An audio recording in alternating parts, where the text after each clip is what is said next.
Flota La Macarena, pensando en sus clientes, trae nuevos vehículos y más horarios en la ruta Bogotá-Girardot-Bogotá, con frecuencias cada 20 minutos a partir de las 4:20 am. Nuestra nueva flota de buses cuenta con un servicio cómodo, directo, seguro, con una velocidad controlada y regulada. Además, encontrarán servicios adicionales como Wi-Fi, televisión Full HD, aire acondicionado, toma corrientes y sillas móviles de fácil acceso para personas con capacidad reducida. Las sillas cumplen con estándares de seguridad y confort. Flota La Macarena S.A. Mucho más de lo que usted se imagina.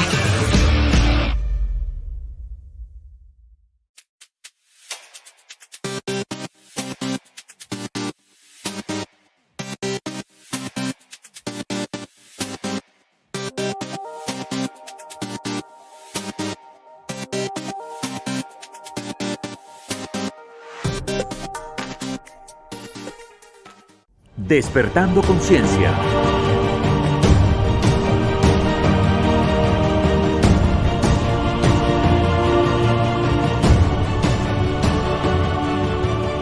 Con Rocío Adriana Páez.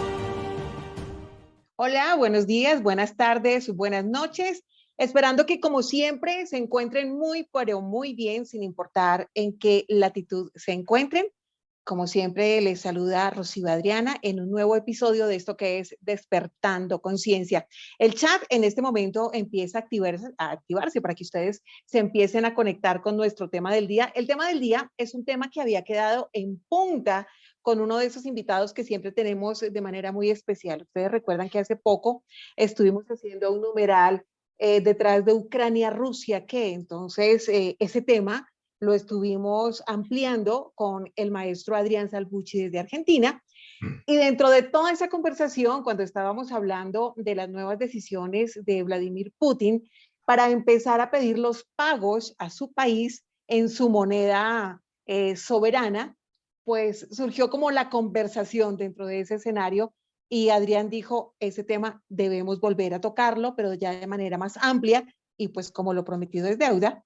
Y él, como siempre, nos acompaña para seguir despejando nuestras dudas. Hoy vamos a manejar ese numeral moneda soberana.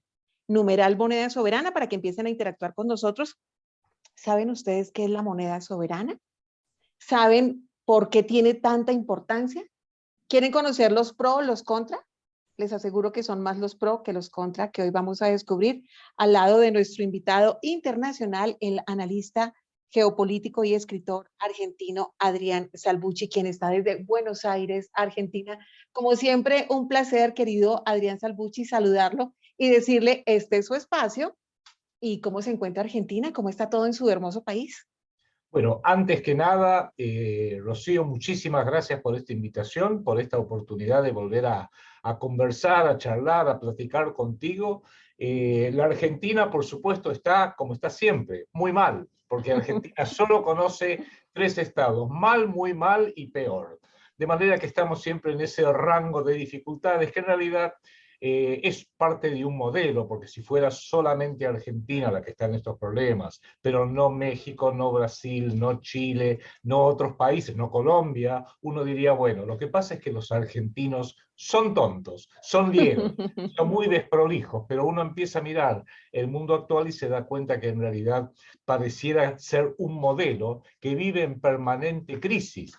O si no, dime algún país que no esté en crisis. Están todos en crisis, con lo cual uno debe pensar, pero si la vasta mayoría, hay mala gente en el mundo, es verdad, pero la vasta mayoría de las personas, jóvenes, edad media, grandes, viejos como yo, si todo lo que hacemos mayoritariamente es trabajar, ganarnos un honrado sueldo, cuidar de nuestras familias, pagar nuestras deudas, pagar nuestros impuestos inclusive, ¿cómo es que siempre estamos en crisis? Pareciera ser que tiene mucho que ver con los funcionarios que son elegidos para llevar adelante nuestros respectivos países. Entonces uno tiene que decir, entonces el problema pareciera que no está tanto en el Estado público, el Estado nacional de los países, Colombia, Argentina, sino en los mecanismos a través de los cuales los distintos ciudadanos en Colombia o en Argentina son elegidos para encumbrarlos y llevarlos a ser presidente de la nación, gobernador de provincias y distritos, intendentes municipales, ministros de gabinete, legisladores, senadores y diputados, y así sucesivamente. De manera que yo creo que para ir entendiendo lo que ocurre en el mundo, primero hay que entender que en realidad todo este sistema político que ya en pleno siglo XXI está llegando a un colapso, lo hemos visto, aún teniendo instituciones que dicen que quieren promover la paz, la democracia, el entendimiento, la destrucción de la pobreza, el bienestar de la humanidad, pareciera que no lo logran. Y yo digo, o la gente es muy tonta, cosa que no creo, o hay un método para que esto sea así. Hecha esa pequeña introducción, le agregaría lo siguiente, si tú quieres, para ya entrar en nuestro tema. Y quizás uno de los temas clave se refiere no tanto al sistema económico, en gran medida sí al sistema financiero, pero por sobre todo al sistema monetario, porque la gente, y esto no es culpa de la gente en general, sino que es culpa de nuestros colegios, de nuestras facultades en ciencias económicas, por ejemplo, de nuestros multimedios, no esclarecen ni explican bien qué es la moneda de un país. Y si no entendemos algo tan fundamental como qué es la moneda de Colombia o de Argentina, no vamos a entender todo lo que viene después. Y el no entender y el hecho de que quien nos tendrían que explicar no lo expliquen, ya se ha hecho una especie de costumbre y la gente ha dejado de preguntar bien de qué se trata porque le han tapado la verdad diciendo no, el problema es que estamos en crisis. Hay crisis en Colombia, en México, en Estados Unidos, en la Unión Europea, en Argentina, crisis global. Es un poco como el elefante en el living. Se puede hablar de cualquier cosa, pero por favor que nadie pregunte qué hace un elefante sentado en el sofá del living. Y el que lo pregunte va a recibir una descalificación, va a recibir un castigo, va a ser ridiculizado, ninguneado. Entonces ya cada vez es menos gente la que quiere preguntar, perdón, ¿qué hace este señor elefante sentado en el living mirando la televisión y con un martini en la manito? Además, Adrián, que desde esa radiografía que usted hace de manera tan certera, empezamos a darnos cuenta cómo muchas de las personas de Argentina, Colombia y el resto del mundo solamente se dedican, me imagino yo que de buen corazón, de buena manera, a creer absolutamente en todo el discurso que están votando a diario a través de los medios de comunicación, estos expertos economistas, estos expertos en el manejo de la bolsa, del dinero en todo el mundo, y la gente como no entiende mucho de ese tema, solamente hace como, ¡ah!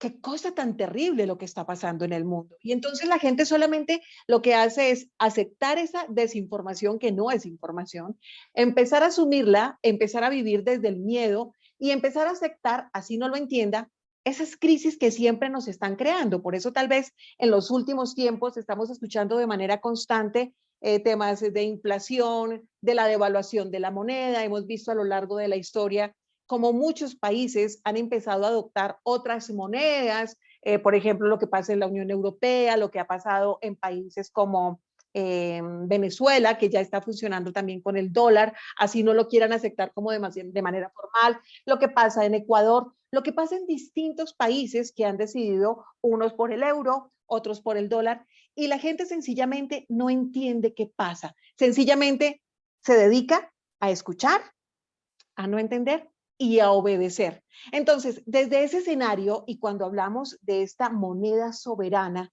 contémosle a nuestros online oyentes y online televidentes, Adrián Salvucci desde Argentina, a través de este espacio que es Despertando Conciencia, ¿cuál es esa importancia que asumen algunas naciones de darle protagonismo a monedas extranjeras, desbancando su moneda doméstica, su moneda nacional, su moneda soberana? Porque a mí se me ocurriría que lo lógico es aplicar ese escenario de una nación, una moneda, ¿verdad? ¿Qué es lo que está pasando en este momento en el mundo, Adrián? Bueno, debiera ser así, y lo que estamos viendo, especialmente luego de la Segunda Guerra Mundial y a pleno actualmente, es que por distintas razones los estados nacionales de todos los países, salvo 2 o 3 nada más, han cedido la soberanía de sus unidades monetarias. Cuando digo excepcionalmente, hay algunos que no lo han hecho. No lo ha hecho Estados Unidos, no lo hace China, no lo hace Rusia, como hemos visto, y una serie de otras naciones. Porque en definitiva, si cada nación pretende ser mínimamente soberana, o sea, soberana significa que toma la última decisión en los temas que hacen al bienestar del pueblo. Un Estado nacional soberano tiene que velar para que la vasta mayoría del pueblo tenga la oportunidad de vivir lo mejor posible dentro de las características de la nación. Para ello tiene que tener una capacidad predictiva quienes la gobiernen para prever lo bueno que puede llegar a venir en el futuro y lo malo. Lo bueno para aprovecharlo, nuevas tecnologías, nuevas alianzas, y lo malo para conjurarlo, por ejemplo, un país que los quiere invadir o un ataque financiero. Entonces, eso se llama planeamiento nacional, un proyecto nacional, que ya prácticamente ningún país lo tiene. Argentina, desde 1974, que el último proyecto nacional argentino lo hizo un presidente que era un verdadero estadista, a pesar de sus errores, que fue Juan Perón. Luego, hace 50 años prácticamente que no tenemos un proyecto nacional, con lo cual somos un barco a la deriva. ¿Por qué digo todo esto? Porque la soberanía se puede medir en gran medida, a largo plazo, en la soberanía que un Estado, Colombia, Argentina, otros en Europa, ejerce sobre su moneda. Estados Unidos es un caso bastante interesante porque logró imponer su moneda a buena parte del mundo luego, y esto es muy importante tenerlo presente, luego de haber ganado la mayor guerra en la historia de la humanidad. Luego vinieron procesos graduales, muy científicos, lo digo muy entre comillas, muy teóricos, y por ejemplo algunos estados, los de la Unión Europea, a mi criterio, cometieron el gravísimo error de ceder su moneda dentro de un esquema que se denominó y se denomina la Unión Europea, para, al no tener más moneda propia, cederle la administración, el manejo de esa moneda a otra entidad, que en este caso es un banco central ubicado en Frankfurt, en Alemania, y a una moneda, una entelequia que se llama el euro, pero que en realidad no tiene una conformación más allá de la voluntad, como tú bien dices, teórica de los distintos funcionarios de gobierno, que tampoco entienden bien de qué se trata. Pero hubo un país, y lo voy a usar de ejemplo, que desde hace 4 siglos entiende lo que es la moneda soberana, entiende lo que es la soberanía, entiende cuáles son los ejes de la soberanía política, la soberanía militar, por supuesto, y la soberanía monetaria, financiera y económica. Y como es un secreto tan importante, no lo divulga. Cuando alguien sabe algo que ve que la mayoría de los demás no toman conciencia, trata de defenderlo, protegerlo, ocultarlo, salir del paso, por así decirlo. Y ese país es Gran Bretaña. Y no es casualidad, y lo doy como un ejemplo que tiene fecha, tiene comprobación permanente, lo podemos ver, cuando se arma la Unión Europea, va creciendo desde un original tratado entre un par de países, Alemania y Francia principalmente en 1957, y fue creciendo, cambiando inclusive su nombre, Mercado Común, después fue el Mercado Común Europeo, después fue la Unión Europea, porque cada vez integraban más cosas, quitándole soberanía a los estados individuales. Ese estado, que es el Reino Unido de Gran Bretaña, en el año 2000-2001, cuando se incorpora al mecanismo del euro, la moneda europea, dice, yo, está bien, voy a ser parte del mecanismo europeo monetario, así se llama, pero no voy a ceder a la libra esterlina como la moneda soberana del Reino Unido de Gran Bretaña. Y esa decisión, 17 años después, le trajo un enorme beneficio, porque al tomar la decisión política, el Reino Unido de Gran Bretaña, motorizado y dinamizado, entre otros por la corona británica, de salirse de la Unión Europea, no tuvo el problema que hoy, por ejemplo, tendría España, Portugal, Italia, Grecia, Chipre, todos los demás países de la Unión Europea, salvo Alemania, que es el motor industrial y financiero de la Unión Europea.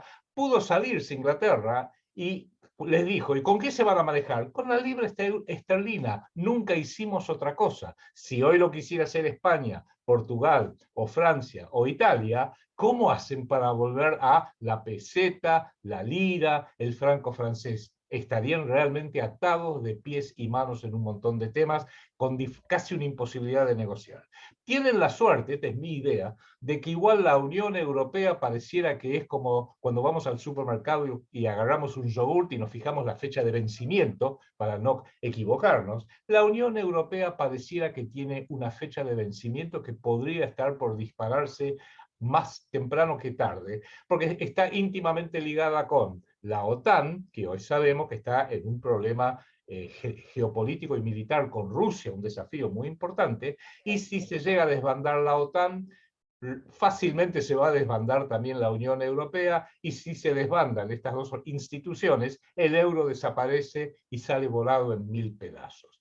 Digo todo esto meramente para enfatizar la importancia de tener una moneda soberana, y la moneda soberana, y acá entramos en el tema, es muy fácil, es tan fácil explicarlo que hasta da vergüenza. La moneda de un país, el peso colombiano, el peso argentino, debería estar subordinada y al servicio de la economía de Colombia o la economía de Argentina, porque la economía de Colombia y la economía de Argentina es el resultado del trabajo, la producción, el esfuerzo, la creatividad, la inventiva del pueblo trabajador colombiano o del pueblo trabajador argentino en el caso nuestro. La moneda debiera estar subordinada a la economía real del trabajo y la producción para ser útil en algo. Pero aquí, y acá entramos bien en nuestro tema y hasta lo podemos describir con cifras, aquí que en realidad la gente ni siquiera le han explicado la enorme diferencia entre economía y finanzas. Uno diría, no, es lo mismo. No, no, no. Son dos cosas, hasta diría en algunos momentos, antagónicamente distintas. El mundo financiero se rige por un conjunto de reglas y el mundo económico se rige por otro conjunto de reglas. Te doy un ejemplo. Si en el mundo económico una fábrica de autos que fabrica 100 autos por mes quiere ganar el doble, fabricar 200 autos por mes para ganar más dinero, está perfecto, pero va a tener que invertir y aplicar trabajo para fabricar, en vez de 100, 200 autos por mes. Pero pasemos ahora al mundo de las finanzas. Las finanzas, en definitiva, lo que hacen es todo teórico, es todo una pantalla de computación multicolor o varias pantallas de computación multicolor en los mercados de cambio, en los mercados de préstamos, por supuesto, en los mercados de bursátiles, Wall Street o la Bolsa de Bogotá o la Bolsa de Buenos Aires.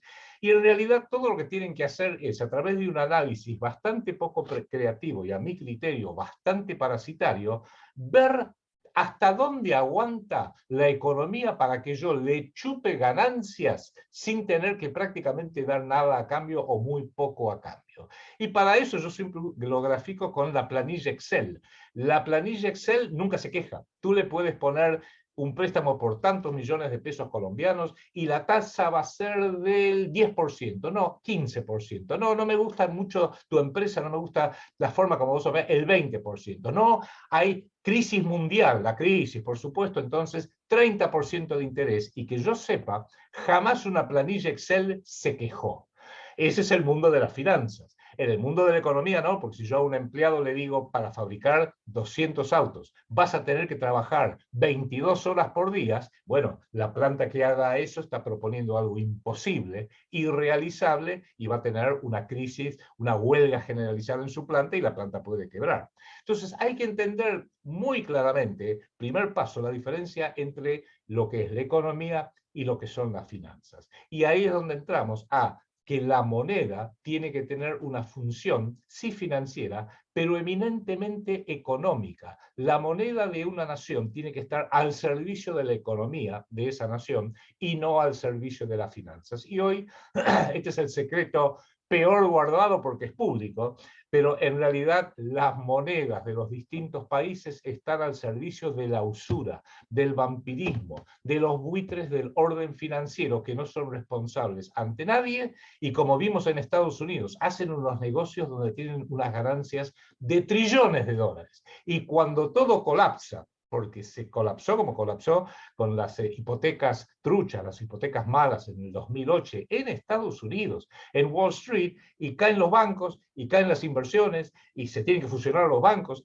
aparece de repente, está en el poder de los bancos, que aparece el Estado salvando a los bancos, salvando a las empresas, y ¿quién lo termina pagando? El pobre pueblo. En el caso de Estados Unidos fue el pueblo norteamericano, pero como el dólar es la moneda mundial, lo terminamos pagando entre todos nosotros, con un agravante: ni nos dimos cuenta, porque está el desconocimiento de la gente respecto de para qué sirve la moneda, que no la gente no se ha dado cuenta. La moneda no es una mercancía, entonces no debiera crecer solita por el solo hecho de existir, que es lo que pasa hoy en día. Cada vez que tú haces una inversión de 1 millón de pesos colombianos y recibes al año siguiente 1,5 millones, 1.500.000 pesos colombianos, porque la tasa de interés era muy alta, es porque se lo estás quitando a alguien o se lo estás quitando a la economía en general, con lo cual, sin darte cuenta, te estás comportando como un parásito, como un buitre que gana dinero sin dar esfuerzo, pero ese esfuerzo de algún lado tiene que salir, y el esfuerzo sale de todo el pueblo trabajador, no en forma directa, sino a través de algo mucho más perverso. A cada empleado, a cada obrero se le paga menos de lo que debería pagársele, menos de lo que corresponde, su nivel de vida cae, su nivel de vida baja. Entonces la pobreza que vemos es el resultado de los multitrillonarios, porque ya hoy ser millonario ni te mencionan. Ser billonario, bueno, más o menos, pero ya hoy en día hay que ser trillonario. Y uno se pregunta, ¿pero de dónde salió la plata de estos? Mark Zuckerberg, Jeff Bezos, Bill Gates, George Soros. ¿De dónde salen estas trillonadas de dólares? Del dinero de todos los demás trabajadores del planeta, que ellos lo usurpan, y para colmo, y con esto termino, lo utilizan, lo concentran y lo reciclan a través de instituciones muy puntuales con nombre y apellido, lo reciclan para asegurarse que este sistema se consolide, se autoperpetúe y cada vez les deje a ellos más dinero y menos dinero para el resto, y menos educación y menos concientización para el resto, porque este sistema necesita de gente desculturalizada y ignorante en todos estos temas para poder autoperpetuarse, no entendiendo bien cuál es el verdadero y ulterior origen de sus males. Así es, Adrián. Además, cuando usted acaba de nombrar a todos estos trillonarios tan famosos, reconocidos, como el que está de moda ahorita, el comprador de Twitter, ¿no? El señor Elon Musk. Y entonces la gente dice, pero ¿cómo salió de millonario de la noche a la mañana? Y entonces uno empieza a ver su trayectoria y al final se encuentra con que la gente lo sigue viendo como salvador, le sigue creyendo en sus quimeras, que han sido patrocinadas en su mayoría por los impuestos de los norteamericanos, ¿no? Y así se manejan muchos de ellos, que es como cuando usted dice, los que terminamos pagando todos esos dineros somos nosotros, pero entonces uno se da cuenta que cada vez una minoría está más rica y la mayoría estamos cada vez más pobres, más endeudados, más en crisis y más sin saber qué hacer. Hablemos precisamente de cómo son esos efectos, tanto políticos, sociales y económicos, esas implicaciones que tiene el no respetar y el no cuidar esa moneda soberana. Adrián. Mira, en realidad el sistema es tan perverso que lo que hace es maleduca a la gente, a los que van a ser futuros funcionarios de gobierno, futuros ministros de Economía, secretarios de Economía, futuros gobernadores de los respectivos bancos centrales, que justamente son formados para administrar este sistema de esta manera y no de otra. Vos sabés que es muy importante entender el sistema. Cuando tú no entiendes el sistema de algo, estás confundido. Por ejemplo, yo soy viejo, no sé si vos sos muy joven, pero antes había tocadiscos, que eran estos discos de vinilo. Y los tocadiscos Los de agujita, claro que sí. Claro, eran tocadiscos automáticos, podías poner hasta 4, 5, 6 discos apilados, y a medida que terminaba uno, salía el brazo con la púa, caía el siguiente disco y volvía a posarse sobre el disco. Ahora bien, ¿por qué digo esto? Porque es un sistema que permite que se escuche la música, termine ese disco a los 20 minutos y se levantaba el brazo, salía, le daba espacio, bajaba el siguiente disco y así se escuchaba el siguiente disco. Porque eso es un sistema que cuando uno lo entiende, lo puede predecir. Entonces, si estabas escuchando música, sabías que a la mitad del disco no se iba a activar el sistema, recién al final lo iba a hacer, y no podías sacar el brazo porque podías rayar el disco y generar un daño.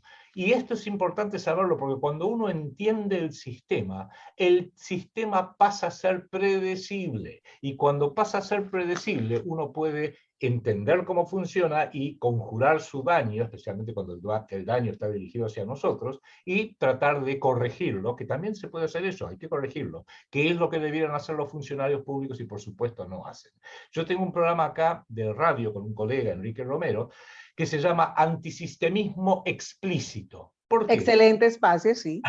Gracias, porque esto es un sistema, y él tiene ahí un eslogan, dice, somos antisistemistas porque el sistema está en contra de todos nosotros, y eso es lo que hay que empezar a entender, que este sistema está en contra de nosotros, y que dentro del sistema, respetando sus reglas de juego, su lógica, sus mandatos que son inapelables, etcétera, etcétera, ahora si quiere podemos hablar de la inflación, respetando a rajatabla y no cuestionando nada, Argentina, por ejemplo, que tiene una deuda externa que es más o menos 2 veces el Producto Bruto Interno nuestro, no sé cuánto será en Colombia, pero Brasil tiene un problema parecido, México tiene un problema parecido. Dentro de este sistema, en el caso de Argentina, la deuda pública es absolutamente impagable.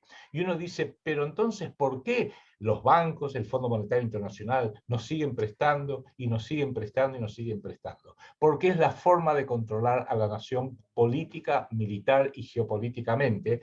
O sea, es una manera, Adrián, de perder nuestra independencia cada vez más, cada vez que dependemos de otros estados a partir de esos tales préstamos. Por ejemplo, el caso de Colombia, es absolutamente inaudito cuando llega un presidente de sus tales giras internacionales y lo primero que llega a anunciarle a los ciudadanos de su país, muy feliz, con cara así happy, el señor con tremenda sonrisa, es: acabamos de recibir nuevos créditos, nuevos préstamos que van a permitir que toda Colombia, Argentina, México, el país que sea, se beneficie en crecimiento. Entonces te hablan de educación, de tecnología, hay una cantidad de cosas, y la gente que hace aplaudir como foca porque no comprende que entre más endeudados estamos, menos soberanía tenemos en nuestro Estado-nación. Muy bien, Rocío, fíjate vos que no debiéramos, para empezar en algo muy simple, no debiéramos llamarlos créditos, deberíamos llamarlos débitos. Si tú me prestas a mí 1 millón de pesos, será un crédito para vos, pero yo paso a tener un débito. El que está realmente en la cuerda floja soy yo, que debo pagarlo. Y si no lo pago, como hacen hoy en día los poderosos bancos, lo refinancian, refinanciando inclusive los intereses, con lo cual esto es absolutamente inmoral y se llama anatocismo, cuando uno capitaliza intereses para renovarlos, y así uno está cada vez más en el pozo de estar en manos del acreedor, y por ende uno, al ser deudor, cada vez está en una posición menos soberana. Argentina, justamente como consecuencia de que perdimos la guerra por la recuperación de las Malvinas hace 40 años, en 1982, luego de esa guerra, Inglaterra y Estados Unidos y sus socios nos impusieron no solamente mayores créditos, no solamente mayores deudas, sino una reforma del Estado que incluía la destrucción de nuestras Fuerzas Armadas. Entonces, por ejemplo, yo te puedo decir que en 1982 hubiera sido bastante improbable que algún Estado invadiera la Argentina, porque Argentina tenía capacidad de defensa. Hoy Argentina no está invadida meramente porque nadie decidió hacerlo, pero cualquier Estado, incluyo a Chile y a Brasil y Colombia, que decida invadir a la Argentina, Argentina no puede hacer nada para defenderse, porque es un país absolutamente indefenso. Todo eso hay que entenderlo, pero nadie se lo dice, nadie lo dice con la claridad que hay que decirlo. Y te puedo, si tú me permites, darte un dato que muestra esta ficción, este desequilibrio realmente patológico entre la economía y las finanzas. Tú sabes que hay un informe muy reciente, bueno, no, en realidad es del año 2021, que dice que cuando uno suma el Producto Bruto Interno de todos los países del mundo, bueno, pasó la crisis por la pandemia, etcétera, etcétera, pero en el año 2021, si yo sumaba el Producto Bruto Interno de toda la economía, de todas las economías de los países, Colombia, Francia, Japón, Argentina, México, Estados Unidos, por supuesto, la Unión Europea, si sumaba todo, incluido la economía ilegal, narcotráfico, el crimen organizado, porque nos guste o no nos guste, es parte de la economía real y Así tiene es. efectos reales. Si sumaba todos esos factores, le daba al planeta Tierra en el año 2021 un Producto Bruto Interno combinado de 90 billones de dólares. Es un 90 con 12 ceros. 90 trillion, como dirían los norteamericanos. Y uno diría, wow, como a mí también me impactó, qué cifra enorme. Pero si uno al mismo tiempo suma todos los activos financieros, acciones, inversiones, cuentas bancarias, todos los flujos financieros, cambiarios, que están permanentemente trabajando las 24 horas del día, 7 días a la semana, 52 semanas al año. No olvidemos eso. Las fábricas, todos trabajamos, pero tú y yo también tenemos que dormir para poder ir mañana nuevamente a trabajar. El dinero no. El dinero es 24 horas, cierra Tokio, pero abre Moscú, cierra Moscú, pero abre Londres, cierra Londres, pero abre Wall Street, etc. Son 24 horas al día. Si uno suma todos los activos financieros, y una parte chiquitita, chiquitita, que es el dinero en efectivo en circulación, las libras que puede haber en Inglaterra, los euros en Europa, los pesos colombianos, pesos argentinos aquí en nuestros respectivos países, esa cifra que se estima, porque no se sabe con exactitud bien cuánto es, porque solo lleva un control indirecto el Banco Internacional de Liquidaciones de Basilea, Suiza, que viene a ser el banco central de los bancos centrales, estiman que esa cifra es de 900 billones, o sea, 10 veces más. Y lo que nos está diciendo es que si el Producto Bruto Interno del planeta es de 90 billones, los instrumentos financieros son 10 veces más, 900 trillones, 900 billones de dólares de los nuestros. ¿Y qué nos está diciendo esto?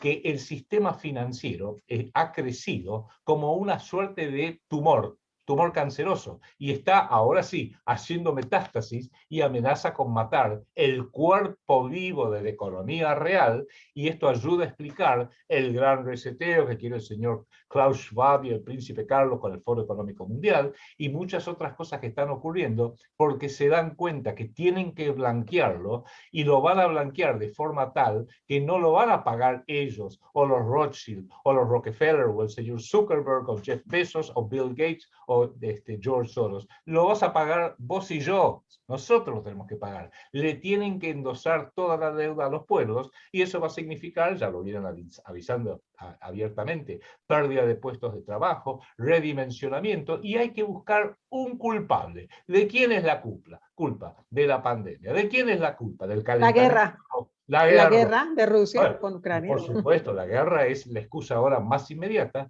con tal de que ellos no tengan que hacerse cargo. Y tienen tanto poder, tantos trillones de dólares, que son los dueños de todos los mass media, todos los medios masivos de comunicación en el primer mundo, pero también aquí en toda Sudamérica y en demás partes, son los dueños de las grandes universidades, son los que dicen qué es la moneda y qué no es la moneda, y las finanzas, y la economía, y los mercados, y los centros bursátiles, etcétera, etcétera. O sea, controlan también, esto es terrible, no solamente a los países, sino que controlan la mente de la gente. Y cuanto más encumbrados están, un poco le muestran la zanahoria. Si vos, encumbrado economista, te portás bien, te van a publicar artículos, el diario New York Times, o el Financial Times, o The Economist, y podés llegar a ser ministro de Economía de Argentina o de Colombia, no importa de cuál país. Yo recuerdo, hay un político muy del sistema aquí en Argentina, que es un hombre joven, se llama Sergio Massa, y él en 2014 fue una sorpresa porque hizo una muy buena elección para diputado, y fue a la American Society de Nueva York, que es el brazo comunicador para todo Centro y Sudamérica. De los Rockefeller, exactamente. Los Rockefeller, the Council on Foreign Relations, etcétera, etcétera, y lo empezaron a mirar de cerca. Quería arreglar el problema de deuda externa argentina, quería ser muy respetuoso con los mercados internacionales, etcétera, etcétera, y recuerdo que el Financial Times dijo, este muchacho, Sergio Massa, esto es el año 2014, es una estrella ascendente política en la Argentina, cree en los mercados internacionales, y es todo lo que piden, es todo lo que necesitan, colocar a su gente en los gabinetes, especialmente en economía, en finanzas, en los bancos centrales, para que hagan lo que tienen que hacer. Y por supuesto después promueven y inventan, porque la verdad que inventan, grandes mentiras diciendo que si no te portas bien, te puede pasar, en el caso más extremo, lo que le pasó a Saddam Hussein y a Muammar Gaddafi. Dos líderes que en su momento, año 2003, en el caso de Irak, y año 2011 en el caso de Libia, ambos amenazaron, porque ya venían apretando, teniendo grandes conflictos con los centros occidentales, ambos dijeron que no iban a seguir respetando al petrodólar, que es un área del dólar, para comercializar su petróleo. Es más, a Saddam Hussein le habían permitido, luego de la Primera Guerra del Golfo de 1991, la ONU, parte de las sanciones era que podía comercializar hasta $1.000 millones de petróleo iraquí para comprar alimentos y medicamentos. Lo hizo año tras año y después en el año 2002 dijo, bueno, este año no lo voy a hacer en dólares, lo voy a hacer en euros. Y George Bush, que era presidente, le dijo, no lo hagas. Insistió, lo hizo, eso fue en noviembre del 2002, y no sé si tú recuerdas que en marzo del 2003 recibió la amable visita de George W. Bush y toda la OTAN, que destruyó su país, lo invadió, asesinaron a 1,5 millones de civiles y militares, todo por supuestas armas de destrucción masiva que después nunca encontraron, así es. Que nunca encontraron. Y algo parecido le hicieron a Muammar Gaddafi en el 2011 cuando dijo, para el petróleo de África del Norte vamos a empezar a usar un dinar, una nueva unidad monetaria, el dinar oro, respaldado por oro metálico. Y creo que también recordarás que en 2011 tuvo algún problemita de Muammar Gaddafi y Libia. Con lo cual le están diciendo al mundo, el que saque los pies del plato va a tener graves problemas. Ahora que es la gran novedad de este año, que el que sacó bien los pies del plato es Rusia, con mucho dolor económico y financiero para Rusia, pero a Rusia no la puedo invadir. A Rusia no la puedo bombardear y asesinar a su pueblo porque Rusia tiene otra fuerza monetaria, con lo cual, conclusión interesante, la reserva verdadera de una nación, llegado el caso en ciertas circunstancias, de su moneda, son sus fuerzas armadas, porque lo que le pasó a Irak, que tenía fuerzas armadas pero no para enfrentarse a Estados Unidos, lo mismo a Libia, lo puede hacer Rusia y lo puede hacer China porque tienen fuerzas armadas poderosas, al margen de otras cosas. Hay un dato que se ha dicho muy poco, especialmente en el caso de China, hace más de una década que lo vienen realizando. China viene acopiando oro metálico, porque, y esto lo está haciendo, que te parezca mentira, en gran medida el entorno Rockefeller de Londres, porque China, el yuan, tiene un buen respaldo en oro metálico. Dicen que son como 20.000 toneladas de oro metálico. Y Rusia con el rublo hizo algo parecido. Se habla de algo así como 11.000-12.000 toneladas de oro metálico. Por eso ahora, cuando Rusia hizo la movida que hizo y trataron de inflacionar y decir, no, el rublo está inflacionado, no pudieron y sí bajó en los mercados, según la lógica del sistema, pero después volvió a subir a su anterior fuerza. Porque en definitiva, y esto a lo mejor sí podemos sacar una buena conclusión, la base, la razón, el origen de la inflación es meramente la debilidad transitoria o permanente política del país que quiere llevar adelante su moneda. En el caso de Argentina tenemos una de las mayores inflaciones de siempre, porque ya es crónico, porque es un país que no tiene poder. No sé tanto cómo será en Colombia, países como Estados Unidos, que ahora están debilitados, están sufriendo. Estamos terrible, Adrián. Inclusive el peso colombiano está cada vez más devaluado. En este momento, cuando estamos realizando nuestro programa, el dólar, el valor del dólar en comparación con el peso colombiano es de más de 4.000 pesos. Estamos hablando casi el valor del euro. Entonces uno cada vez queda como más perdido, más sin piso, porque la gente no comprende, y como usted muy bien lo decía, Adrián, la gente solamente empieza a atar cabos de la excusa de la pandemia, de las guerras. Entonces ahora viene el tema también con China, el corte de los suministros, y una cosa lleva a la otra, y cada vez usted ve en las noticias los alimentos más caros, el tema de suministro también más escaso, el dólar por las nubes desde nuestro escenario con nuestra moneda soberana, que es el peso colombiano, que es lo mismo que pasa con Argentina y en otros países. Y a partir de ese escenario, la gente, como le decía al principio del programa, no lo comprende, sencillamente dice, este es el resultado de las crisis, y claro, 2 años de encierro, pero la gente no piensa que todo esto, de acuerdo a todo lo que usted nos explica, sencillamente es un tema de agenda. Ellos hacen las cosas con toda la intención, crean unas crisis para luego aparecer como supuestos mesías, como salvadores. Y cuando la gente no piensa que durante 2 años de esa supuesta pandemia, todo lo que sucedió tuvo que ver con esas medidas restrictivas exageradas que quebraron miles de empresas, millones de empresas en el mundo, que dejaron a millones también sin trabajo, y no solamente el tema también de la salud mental de muchos ciudadanos en el planeta completamente afectados. La gente no lo comprende, sino lo ve como algo normal. Se ha normalizado el tema de la crisis económica en todo el mundo, sencillo. Es exactamente como tú dices, y ahí en vez de tratar de averiguar o tratar de informarse sobre el origen real, ahí entra Netflix con todas sus películas para que perdamos el tiempo en cosas que no nos sirven para nada y no lo invirtamos en cosas que sí sirven. Mira, tomemos un ejemplo también, ya que estamos hablando de algunos ejemplos diversos. Aquí en Argentina se habla mucho porque la Argentina hoy tiene inflación del 60-70% anual, es tremenda.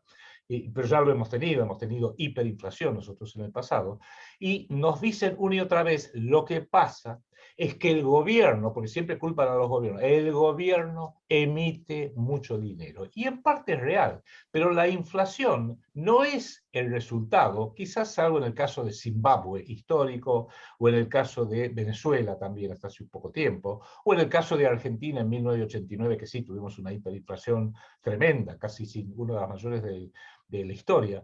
En definitiva, no es tanto por la emisión que haga el gobierno de dinero público, porque el dinero público, que es el dinero circulante, es solo una parte relativamente reducida del mundo financiero.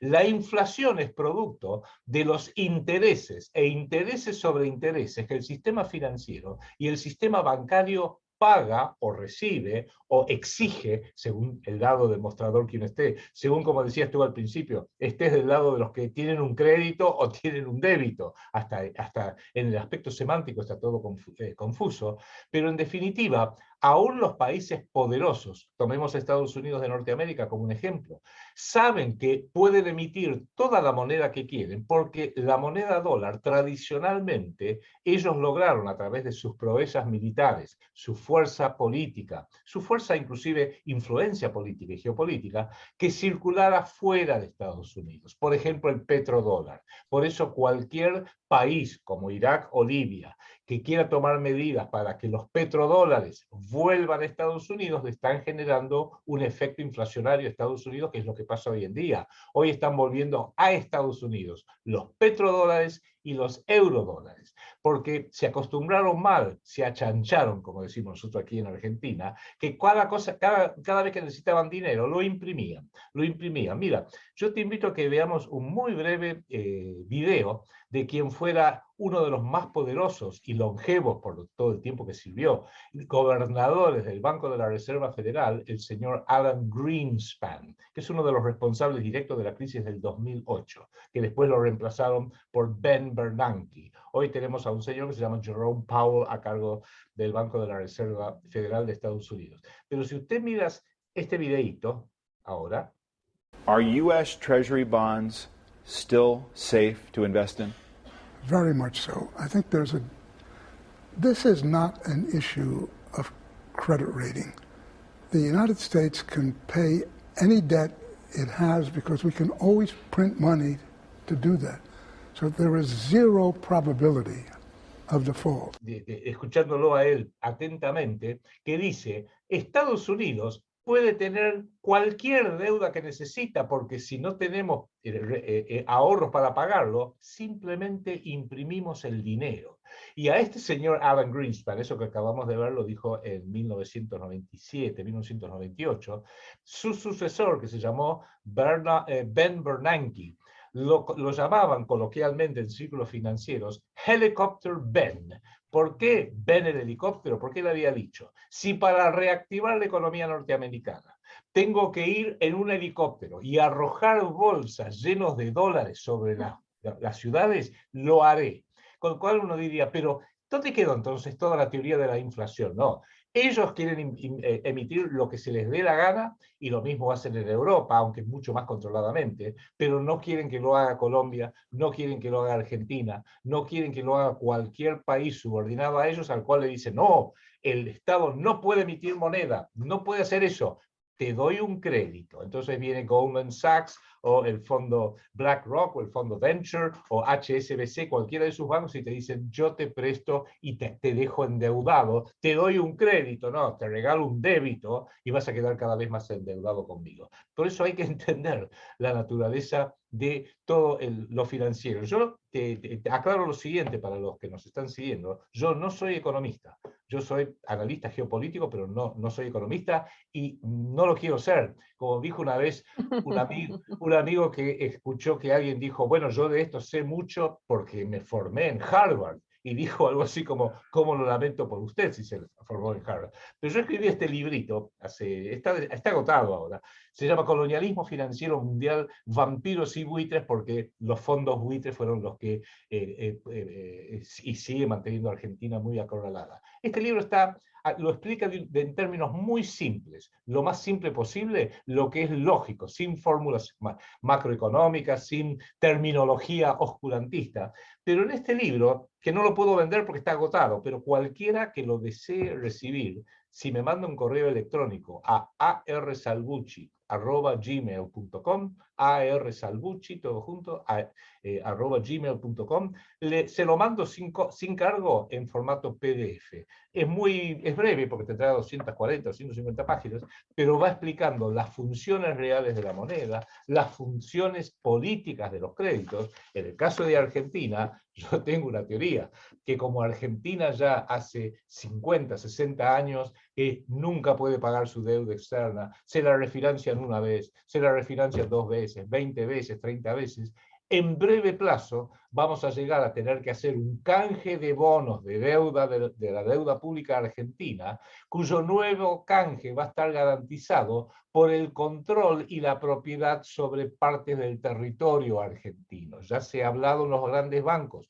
deuda por territorio. El FMI llegó a insinuar que había que crear una instancia internacional para que países como Argentina pudieran pasar a tener deuda por territorio de una forma ordenada. Y es todo eso lo que tenemos que nosotros empezar a comprender, que es lo que está pasando en el mundo. Lo que quieren es usar la deuda, no porque sean generosos, no porque a ellos les interese siquiera cobrarlo. Lo dijo Alan Greenspan, podemos imprimir todo el dinero que queremos. No, lo que quieren es que un país como Argentina esté tan endeudado que en algún momento van a decir, bueno, ya no refinanciamos más, me vas a tener que entregar el territorio, por ejemplo la Patagonia, a cambio de la deuda que no nos has podido pagar. Y eso es lo que están buscando, porque la función de toda deuda en última instancia es una función política y geopolítica. Y además, Adrián, que uno empieza a entender, creo que se me está yendo un poquito la imagen, ¿no? Sí, está como molestando, está molestando aquí un poquito el internet. Voy a estarlo revisando. Un segundo, vamos a igual revisarlo. Te escucho perfecto. Ok, el tema tiene que ver precisamente cómo empieza uno a ver que llegan cada uno de los gobiernos o de estos personeros globalistas, lo que llegan es a cumplir exactamente agenda. Y al llegar a cumplir agenda, lo único que hacen es cada vez endeudar más al Estado-Nación para que cada vez tengamos más dependencia de todas estas personas que son los amos del mundo, que son los dueños del mundo.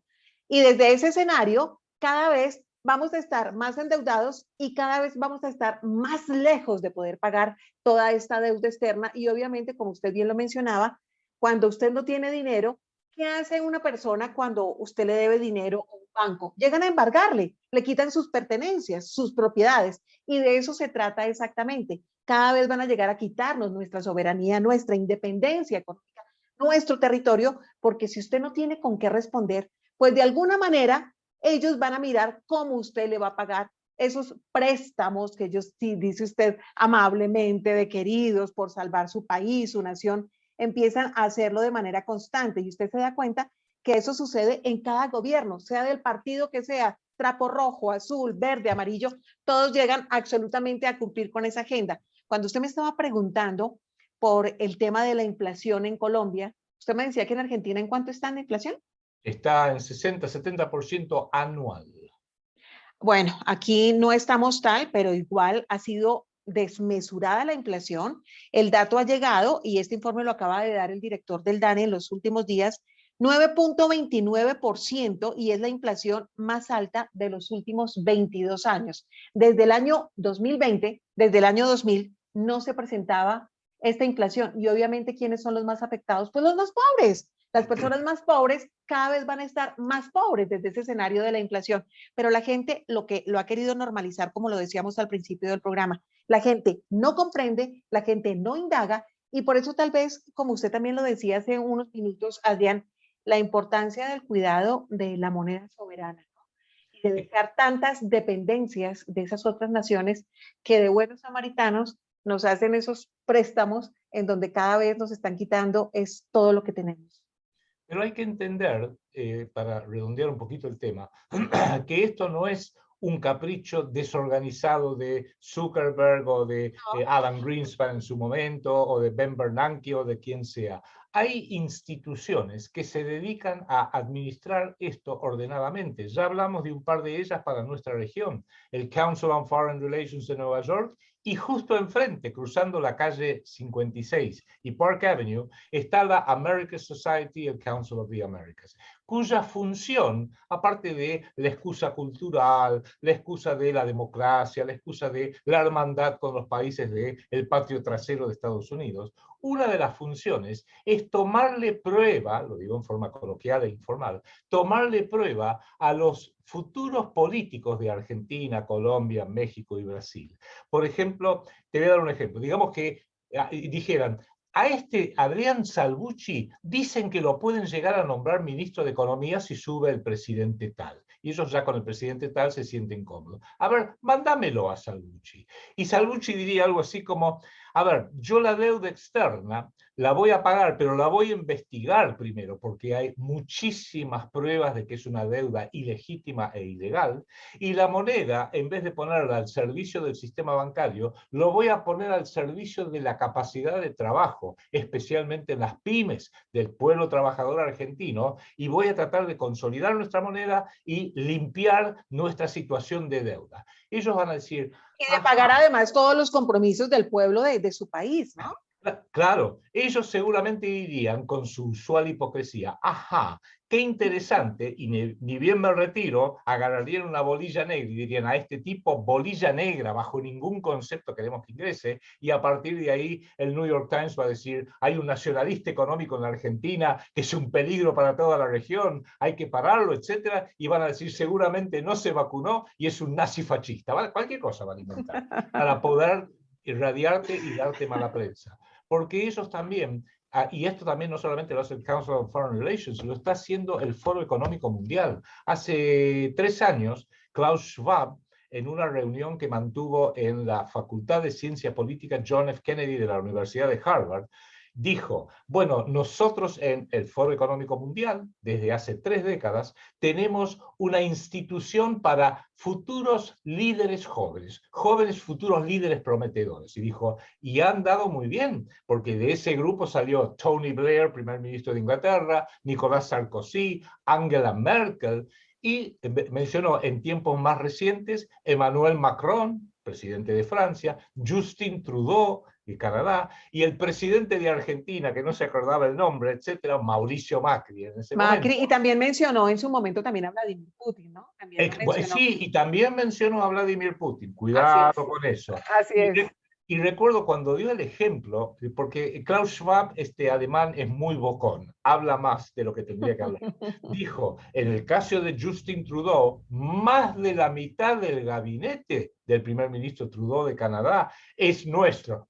Dijo, nuestro no, salió de nuestra escuela de formación de prometedores, futuros líderes, etcétera, etcétera. Por no decir, hemos logrado infiltrar el gabinete de Canadá y de otras naciones. Bueno, literalmente termina diciendo que la estrategia es que podamos intervenir en los gabinetes de los distintos presidentes que son nuestros, para ahí sí controlar la economía, la defensa, Ministerio del Interior, todos los ministerios para que cumplan nuestros objetivos, que nunca son los objetivos que harían bien al pueblo trabajador de Chile o al pueblo trabajador de Argentina. Ese es el método, ese es el sistema.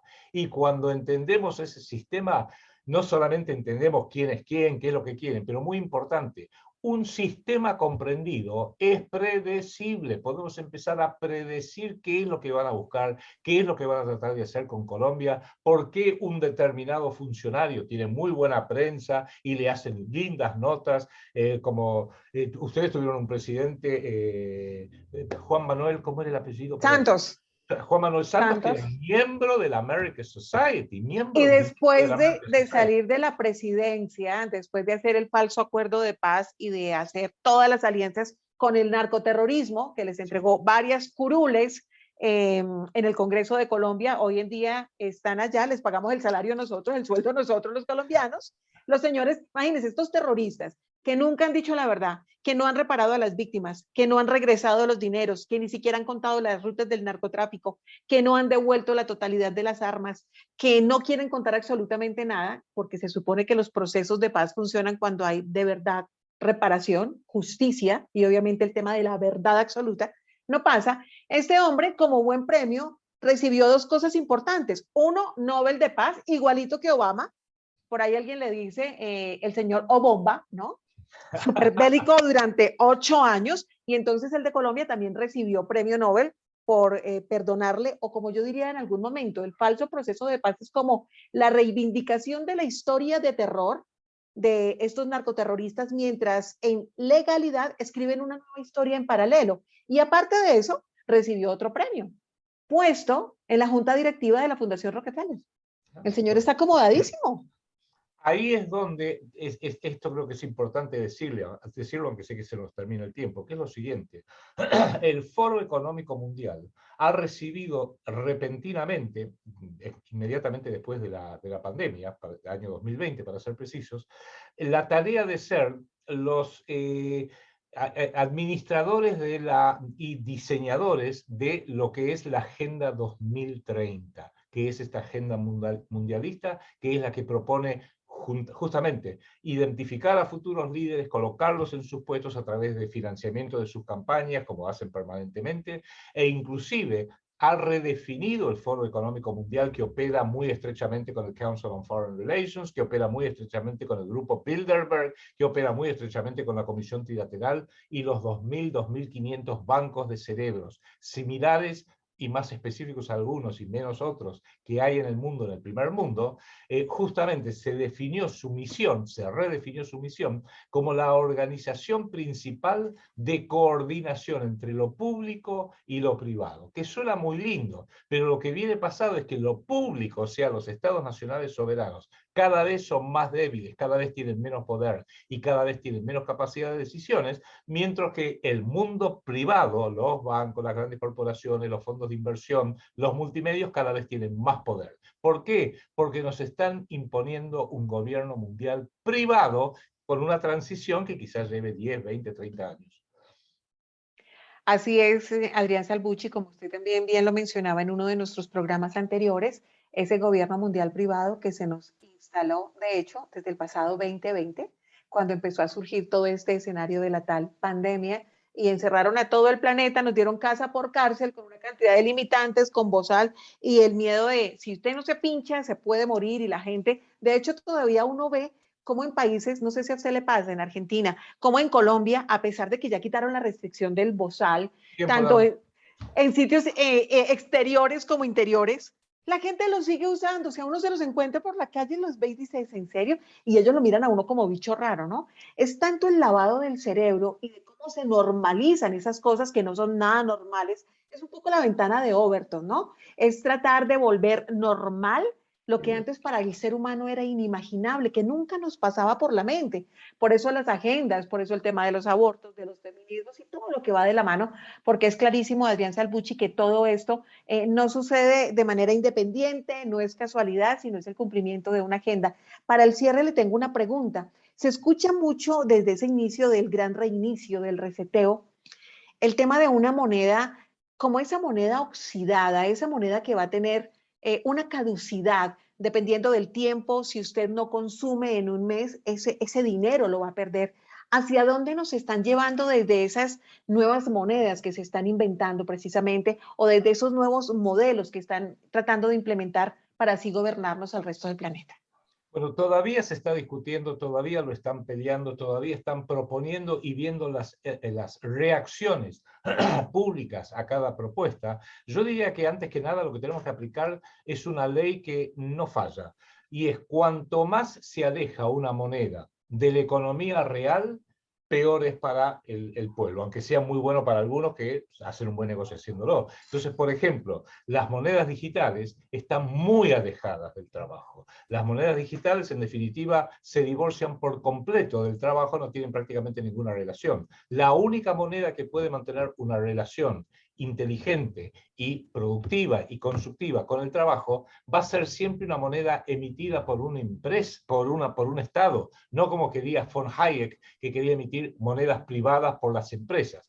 Los Estados son los que tienen que emitir la moneda, pero siempre y cuando el Estado tenga un proyecto nacional a favor del pueblo, en definitiva. Entonces, cuando nos dicen esto de una moneda con caducidad, y esto sí sería un tema para algún otro encuentro que podamos hacer en el futuro, hubo un gran economista alemán que, aunque te parezca mentira, probó sus teorías y tuvo mucho éxito en la Argentina, que se llamó Silvio Gesell. Y Silvio Gesell justamente había propuesto una moneda en los años 20, esto era con papel, con una impresora, etcétera, donde se emitía moneda, lo probó en varias municipalidades, inclusive en municipalidades de Alemania y de Austria después de la Primera Guerra Mundial, donde se emitía una cantidad limitada de moneda, pero tenía un campito donde había 12 cuadraditos. Si la moneda no era usada en el primer mes, tenía un sellito y perdía el 1% del valor. Segundo mes, 2% del valor. Tercer mes, 3% del valor. Con lo cual, ¿qué lograba con eso? Que el que tenía esta moneda la hacía circularizar, la hacía circular, hacía que no fuera necesario que el Estado tenga que emitir más moneda porque hay mucha gente que la atesore. No, la velocidad de distribución, la velocidad dentro de la economía era lo suficientemente alto como para tener una economía bastante bien monetizada y bastante con baja inflación, porque no había necesidad de emitir moneda. Esto estoy hablando de un experimento hecho con papel. Él mismo decía, para tener una economía sana, una moneda sana, se necesita una impresora para imprimir el dinero y después un horno para quemarlo una vez que ha sido utilizado.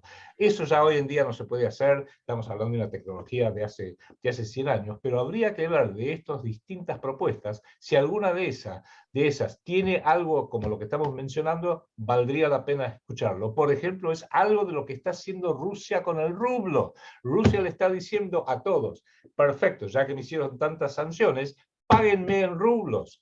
Y los rublos están limitados, con lo cual eso, como hay una cantidad limitada de rublos, porque los mismos rusos no le están sobreemitiendo, le están diciendo a los que quieren comprar y consumir su gas, ¿querés que te mande gas? Págame en rublos. ¿Le puedo pagar en euros? No quiero euros, porque ustedes me acaban de confiscar, me acaban de robar mis reservas en los bancos occidentales en euros y en dólares. Lo quiero en rublos, con lo cual revalorizó el rublo sin ninguna necesidad de sobreemitirlo ni nada, imitando lo que hizo inteligentemente Estados Unidos después de la Segunda Guerra Mundial, que lo habrá hecho lo hizo básicamente hasta el año 1971, cuando Richard Nixon le quitó la base de garantía de oro metálico al dólar y se entró en este jauja que en definitiva ha sido el petrodólar, el eurodólar y un dólar que está totalmente inflacionado. Entendamos, esto sí es muy importante decirlo, que el dólar está absolutamente inflacionado y posiblemente hiperinflacionado. Esa es la diferencia con el euro. Si tú vas al Banco Central Europeo y le preguntas, desde el año 2000, ¿cuántos euros han emitido? Seguramente te van a dar la cifra exacta con centavos. Si tú vas a la Reserva Federal y le preguntas, ¿cuántos dólares tienen emitidos? No tienen la más remota idea, y como dijo Ben Bernanke, ni les interesa tener ninguna idea, porque como ya se descontroló todo, y ellos tienen fuerza militar, cosa que Europa tiene, pero en una medida mucho menor, justamente no necesitan siquiera saber cuánto tienen. Y esta es la sorpresa muy desagradable para Estados Unidos principalmente, y también para Europa, que le ha ha hecho Rusia, ya que ustedes me imponen todas estas terribles sanciones, etcétera, etcétera, bueno, van a tener que comerciar conmigo en rublos. Y eso ha sido una jugada muy inteligente que también habría que ver hasta qué punto lo puede hacer junto con China. Pero esto ya dejó de ser finanzas, esto pasó a ser geopolítica. Con una mezcla, un poco, si me lo permite, Adrián, del cumplimiento de esa Agenda 2030 desde escenarios que hemos estado escudriñando en los últimos programas con varios de nuestros invitados, de cómo podemos ver ingredientes de distintas ideologías que, a pesar de que digan que la tecnocracia no es una ideología porque es bien independiente y lejana a la política, pues tiene uno claro que los tecnócratas trabajan de la mano de los políticos, que son los que miden el termómetro en los países, y que obviamente para trabajar con los políticos usted tiene que tener alguna afinidad ideológica con ese partido, con esos gobernantes. Entonces, un poco esa tecnocracia maltusiana, ¿no? Que tiene ese tema de control de población y cada vez más claro con todo este tema que estamos tratando de la economía, el ofrecimiento de lo que ellos quieren es la adquisición de, por nuestra parte, de servicios para poder aplicar perfectamente ese no tendrás nada y serás feliz. Que tiene que ver con este tema de la moneda también. Es el mantra del Foro Económico Mundial. Hago un último comentario solamente para dejarlo picando, como decimos aquí en Argentina. Cuando nos impusieron los británicos, básicamente, y Estados Unidos, a la democracia en 1983, después de haber perdido la guerra de Malvinas, el segundo presidente de la democracia fue Carlos Saúl Menem, que nombró como ministro de Economía a Domingo Cavallo, que es un hombre del entorno Rockefeller directo. Llegó a ser miembro de la Comisión Trilateral. Y una de las cosas que impuso como ley era la independencia del Banco Central de la República Argentina, con esta teoría que si el Banco Central responde al gobierno, el gobierno va a emitir dinero y eso es malo. Así que tenemos que tener un Banco Central independiente que siempre termina haciendo lo que le piden los bancos. Pero yo siempre me pregunto lo siguiente: si el Banco Central de la República Argentina es independiente del gobierno, ¿me querés decir a quién pertenece? Porque yo le pago el sueldo al presidente del Banco Central de la República Argentina, pero parece que es independiente, le obedece a alguien. Ese alguien es el sistema bancario financiero local e internacional, que son los que en última instancia controlan a la moneda, y el que controla la moneda de un país, como dijo el viejo Rothschild hace 2 siglos, dame el control de la moneda de un país y no me interesa quién hace sus leyes. Así es, Adrián. Pues Adrián, gracias por esta información tan exacta, ese excelente análisis que como siempre usted hace desde su conocimiento, desde su formación, desde estar tan inquieto y precisamente tratando de dar la batalla en todo este escenario que para nadie ha sido fácil. Lo que pasa es que algunos ya la empezamos a tener clara, seguimos escudriñando y tratamos de decirle a los demás: las cosas no son tan normales, dejen de normalizarlas, escudriñen más, no traguen entero, y ojalá que algún día entendamos que el tema de la importancia de tener esa moneda doméstica soberana tiene que ver también con nuestras libertades. Entre más tengamos el derecho a defenderla y esté funcionando muy bien en todo lo que pasa con las políticas públicas y todos los escenarios de una nación, pues cada vez vamos a estar un poco más libres. Adrián Salvucci, por último, sus redes, ¿a dónde lo pueden seguir? Recordemos el correo para que la gente le escriba y pida lo de su libro sobre el tema de economía. Sí, básicamente lo que tenemos nosotros es está el canal en YouTube mío, Adrián Salvucci PSR, y también en Odyssey, y el que quiera alguno de estos libros que me mande un correo electrónico a arsalvucci@gmail.com, y con todo gusto se lo mando, porque como están agotados, por suerte en alguna medida, la única forma es mandárselo como libro digital, así que me escriben y con todo gusto se lo mando. Adrián, podríamos decirle a la gente que nos está escuchando en este momento, en cualquier lugar del mundo, que no saque créditos, que no se endeuden, que trate de estar tranquilito. Absolutamente. Piensen que cada vez que saca un crédito, usted está sacando un débito, pero ni los bancos ni los grandes medios se lo dicen. No, un crédito. Podés viajar y vas a estar contento y poder comprarte un auto. Fíjate que la forma tradicional como se criaron tus abuelos y los míos, y tus bisabuelos y los míos, para poner la paridad de edad, era: ahorro dinero del trabajo de hoy para usarlo el año que viene en vacaciones en Cartagena, por ejemplo. Después dijeron: no, cada dinero que ganás, gastátelo, tenés que tener una vida feliz. Y después nos dijeron: no, Si quieres ir a Cartagena, pedí un crédito y pagalo con el trabajo futuro. Con lo cual siempre estamos pagando todo con el trabajo futuro y así somos esclavos de la usura, del parasitismo, de los vampiros y los buitres, del interés impuesto a todas las naciones, tanto individuos como empresas como estados.